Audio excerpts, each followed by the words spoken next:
Super കൺമണി സീരിയലിൻ്റെ ഏറ്റവും പുതിയ പ്രൊമോ റിവ്യൂയിലേക്ക് എല്ലാ കൂട്ടുകാർക്കും സ്വാഗതം. കൺമണിയാണെങ്കിൽ ദേവ്ജിയും സാഗറും കൊടുത്ത ആ വർക്ക് കംപ്ലീറ്റ് ചെയ്യാനായിട്ട് രാത്രി പോലും ഉറക്കമില്ലാതിരുന്ന് വർക്ക് ചെയ്യുകയും ഓഫീസിൽ പോലും മറ്റുള്ളവർ ഫുഡ് കഴിക്കുന്ന സമയത്ത് പോയിരുന്ന് വർക്ക് ചെയ്യുകയും ചെയ്യുന്ന സമയത്താണ് ക്രിഷ് പിന്നാലെ വന്ന് കണ്ണു പൊത്തുന്നത്. അന്നേരം കയ്യിലിരുന്ന മഷി പറ്റി ആ ഡിസൈൻ കുളമാവുന്നുണ്ട്. കൺമണിക്കാണെങ്കിൽ പെട്ടെന്ന് വിഷമവും ദേഷ്യവും എല്ലാം കൂടി വന്ന് ഓരോന്നും പറയുന്ന സമയത്ത് ക്രിഷ് അതെങ്ങനെയെങ്കിലും സോൾവ് ആക്കാൻ ശ്രമിക്കുന്നുണ്ട്. ആ സമയത്ത് നമ്മുടെ സാഗർ അങ്ങോട്ട് വരുന്നുണ്ട്.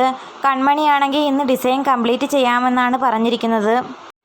വേൾഡ് കനേഡിയൻ ഗ്രൂപ്പിൻ്റെ ഒരു പ്രോജക്റ്റ് കിട്ടുക എന്നത് ഒരു വലിയ കാര്യം തന്നെയാണ്. അപ്പോൾ അത്രയും സീരിയസ് ആയിട്ട് വേണം ആ വർക്കിനെ കണക്കാക്കാൻ. ഡിസൈൻ കംപ്ലീറ്റ് ആക്കി, പക്ഷേ കൃഷി കാരണം ആ വർക്ക് സബ്മിറ്റ് ആക്കാൻ കഴിയാത്ത അവസ്ഥ സാഗറിന് മനസ്സിലായി. സാഗർ കൃഷിനോട് ദേഷ്യപ്പെടുന്നുണ്ട്. നിനക്ക് നിൻ്റെ കാര്യം മാത്രമേ ഉള്ളൂ, എത്രമാത്രം ഇമ്പോർട്ടൻ്റ് ആയിരുന്ന പ്രോജക്റ്റ് ആയിരുന്നു അത്, ഇനി ആ കുട്ടി ഇനി അത് വരയ്ക്കണ്ടേ എന്നൊക്കെ ചോദിച്ചുകൊണ്ട് സാഗർ കൃഷിനെ വഴക്ക് പറയുന്നുണ്ട്. വിഷമിച്ച് കൃഷി ആണെങ്കിൽ പോകുന്നതായിട്ടൊക്കെ കാണിക്കുന്നുണ്ട്. ബലരാമൻ ആ സമയത്താണെങ്കിൽ എങ്ങനെയെങ്കിലും രക്ഷപ്പെടാനായിട്ട് ഗുണ്ടകളെയൊക്കെ വിളിക്കുന്നുണ്ട്. ബലരാമൻ ആ സമയത്ത് ഒരുപാട് പ്രതീക്ഷിച്ചിരുന്നു മീര വഴി എങ്ങനെയെങ്കിലും കൃഷി അറിയുമെന്നും കൃഷി വന്ന് തന്നെയും ഭാഗ്യശ്രീയുമൊക്കെ രക്ഷിക്കുമെന്നൊക്കെ. എന്നാൽ ഒന്നും നടന്നില്ലെന്ന് മാത്രമല്ല, അവിടെ നിന്നും രക്ഷപ്പെടാൻ സാധിക്കാതെ നിൽക്കുന്ന ബലരാമനെയും ഭാഗ്യശ്രീയുമാണ് കാണിക്കുന്നത്. ഒരുപാട് ദിവസമായി രക്ഷപ്പെടാൻ സാധിക്കാതെ ബലരാമനും ഭാഗ്യശ്രീയും സുമിത്രയുടെ വീട്ടിൽ പെട്ടുകിടക്കുകയാണ്. കൺമണിക്ക് അനുമോദനം നൽകുന്ന ചടങ്ങിന് മുമ്പ് തന്നെ ബലരാമൻ കൃഷ്ണനോട് പറഞ്ഞിരുന്നു തൻ്റെ ജീവൻ എപ്പോൾ വേണമെങ്കിലും നഷ്ടപ്പെടാമെന്ന്. അച്ഛനെയും അമ്മയും സഹോദരങ്ങളെയെല്ലാം കൃഷി തന്നെ നോക്കിക്കോണമെന്നൊക്കെ പറഞ്ഞിട്ടുണ്ടായിരുന്നു. അതിൽ നിന്ന് തന്നെ കൃഷ്ണന് മനസ്സിലാക്കാം എന്തോ ഒരു വലിയ പ്രശ്നം ബലരാമനെ അലട്ടുന്നുണ്ടെന്ന്. എന്നിട്ട് സുമിത്ര പറഞ്ഞ ആ കള്ളത്തരം വിശ്വസിച്ച് ബലരാമൻ ഇന്ന് വരും നാളെ വരുമെന്നൊക്കെ സാഗറും സുജിയും കൃഷിയും പ്രതീക്ഷിച്ചിരിക്കുകയാണ്. അതുകൊണ്ട് ബലരാമൻ്റെ ജീവന് പോലും അപകടം വരുന്ന സിറ്റുവേഷനിലേക്ക് കാര്യങ്ങൾ പോകുന്നു. അതേസമയം കൺമണിയുടെ ഡോക്യുമെൻ്ററി ഇന്ന് ചാനലിലൂടെ പബ്ലിഷ് ആകുന്നുണ്ട്.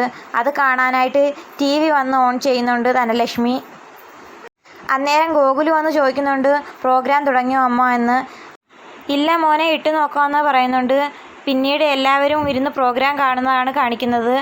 അതേസമയം ജയമോഹനും ഹേമയും മാനസയും കൺമണിയുടെ പ്രോഗ്രാം ഇരുന്ന് കാണുന്നുണ്ട്. കൺമണി പറയുന്നത് കേട്ട് മാനസ ദേഷ്യത്തോടെ TV ഓഫ് ചെയ്ത് പോകുന്നുണ്ട്. അതേസമയം ധനലക്ഷ്മി കൺമണിയോട് പറയുന്നുണ്ട് മാനസ ഈ പ്രോഗ്രാം കണ്ടു കാണുമെന്ന്.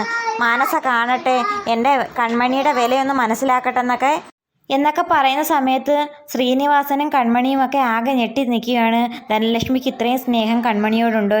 അതേസമയം ജയമോഹനും ഹേമയും മാനസയോട് ചോദിക്കുന്നുണ്ട് മോളുടെ പ്ലാൻ ഇനി എന്താണെന്ന്. എന്ത് ജോലിക്ക് പോയാലും അത് അലികയിലായിരിക്കും, അതെൻ്റെ ഒരു വാശിയാണെന്ന് മാനസ പറയുന്നു. കാരണം എൻ്റെ അച്ഛൻ്റെ 200 കോടി ആസ്തി അലികയിൽ ഇൻവെസ്റ്റ് ചെയ്തിട്ടുള്ളത് കൊണ്ട് തന്നെ കൃഷിനെക്കാട്ടിയും കൺമണിയെക്കാട്ടിയും അധികാരം എനിക്കാണ് അലികയിലുള്ളത്. ഡോക്യുമെൻ്ററിയൊക്കെ കണ്ട് കലിതുള്ളിയിരിക്കുന്ന മാനസയെ സുമിത്ര വിളിച്ച് ആശ്വസിപ്പിക്കുന്നുണ്ട്. കൃഷിൻ്റെയും കൺമണിയുടെയും വിവാഹത്തിന് മുമ്പ് നിൻ്റെയും ബലരാമൻ്റെയും വിവാഹം ഞാൻ നടത്തി തരാമെന്ന് വാക്ക് പറയുന്ന സമയത്താണ് ഇന്നത്തെ പ്രൊമോ ഇവിടെ അവസാനിക്കുന്നത്. വീഡിയോ ഇഷ്ടമായ തീർച്ചയായും ചാനൽ സബ്സ്ക്രൈബ് ചെയ്ത് സപ്പോർട്ട് ചെയ്യണേ കൂട്ടുകാരെ.